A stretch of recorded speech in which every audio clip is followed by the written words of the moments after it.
अपने शिकार को वो पब्लिक प्लेस से आइसोलेटेड जगह पर ले जाकर ब्रूटली करता था। न सिर्फ उन्हें डालता बल्कि उनके शरीर के कुछ पार्ट्स को कंज्यूम भी कर जाता था। अपनी जानलेवा और खौफनाक हरकतों से 50 से ज्यादा लोगों को डाला। उसके ही भाई को उनके ही पड़ोसियों ने किडनैप करके ले गए और उसको खा गए।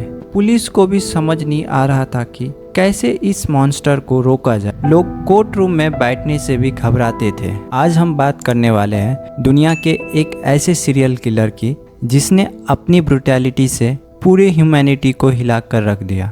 एक ऐसा आदमी जिससे रसिया के लोग आज भी डर से कांप जाते हैं। ये है एंड्री चिकाटिलो उर्फ रास्टोव रिपर। एंड्री चिकाटिलो ने 1978 से लेकर 1990s तक अपनी जानलेवा और खौफनाक हरकतों से 50 से ज्यादा लोगों को डाला। पर कैसे एक इंसान इतना बुरा हो सकता है? क्या था इसके माइंड के अंदर और क्यों सोवियत अथॉरिटीज उसे इतने सालों तक नहीं पकड़ पाई? आज हम जानेंगे इस सीरियल किलर की ट्रू स्टोरी, जो कि किसी हॉरर फिल्म से कम नहीं है। चिकाटिलो का जन्म 1936 में यूक्रेन के एक गांव में हुआ था। उस समय सोवियत यूनियन में भूखमरी और पॉलिटिकल अनरेस्ट अपनी चरम सीमा पर था। चिकाटिलो को जो बचपन में परवरिश मिली थी, उसने उसके मन में गुस्सा और घिन को जन्म दिया, क्योंकि उसकी माँ उसको एक कहानी बताया करती थी कि उसके ही भाई को उनके ही पड़ोसियों ने किडनैप करके ले गए और उसको खा गए।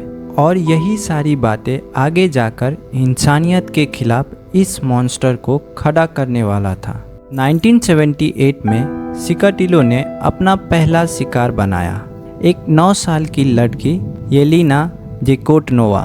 उसने लड़की को एक आइसोलेटेड जगह ले जाकर ब्रूटली मर्डर किया। पुलिस उस समय उसे पकड़ नहीं पाई और ये उसके लिए एक ग्रीन सिग्नल बन गया था अपनी खूनी जर्नी को शुरू करने के लिए। 1980s में चिकाटिलो का टेरर सबसे ज्यादा बढ़ गया। बच्चे, औरत और जवान कोई भी सेफ नहीं था। अपने शिकार को वो पब्लिक प्लेस से आइसोलेटेड जगह पर ले जाकर ब्रूटली करता था। न सिर्फ उन्हें डालता बल्कि उनके शरीर के कुछ पार्ट्स को कंज्यूम भी कर जाता था। इतना ही नहीं, चिकाटिलो की मेथड इतनी डिस्टर्बिंग थी कि पुलिस को भी समझ नहीं आ रहा था कि कैसे इस मॉन्स्टर को रोका जाए। सोवियत यूनियन के ऑफिशियल्स का मानना था कि ऐसे ब्रूटल सीरियल किलर्स उनके देश में नहीं होते, इसलिए उन्हें पकड़ने में कई साल लग गए। 1984 में पुलिस ने चिकाटिलो को पकड़ने की कोशिश की थी, पर सबूतों की कमी के कारण उसे छोड़ दिया गया।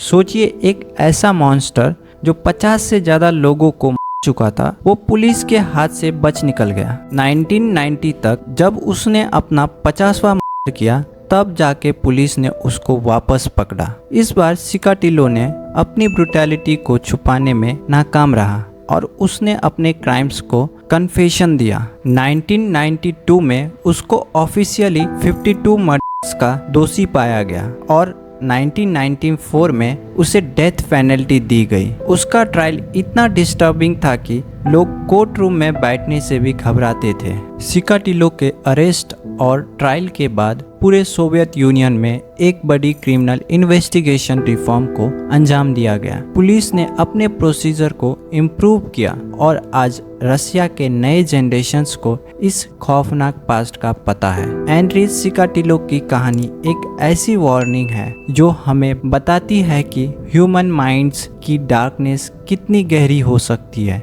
उसके जैसा ब्रूटल किलर शायद ही कभी दुनिया में देखने को मिलेगा। आपको ये इन्फॉर्मेशन कैसा लगा कमेंट सेक्शन में ज़रूर बताना। और अभी तक आपने मेरे चैनल को सब्सक्राइब नहीं किए तो प्लीज़ सब्सक्राइब कर लीजिए और इस वीडियो को ज़्यादा से ज़्यादा शेयर कीजिए। सो चलिए मिलते हैं नेक्स्ट वीडियो में, तब तक के लिए जय हिंद, वंदे मातरम।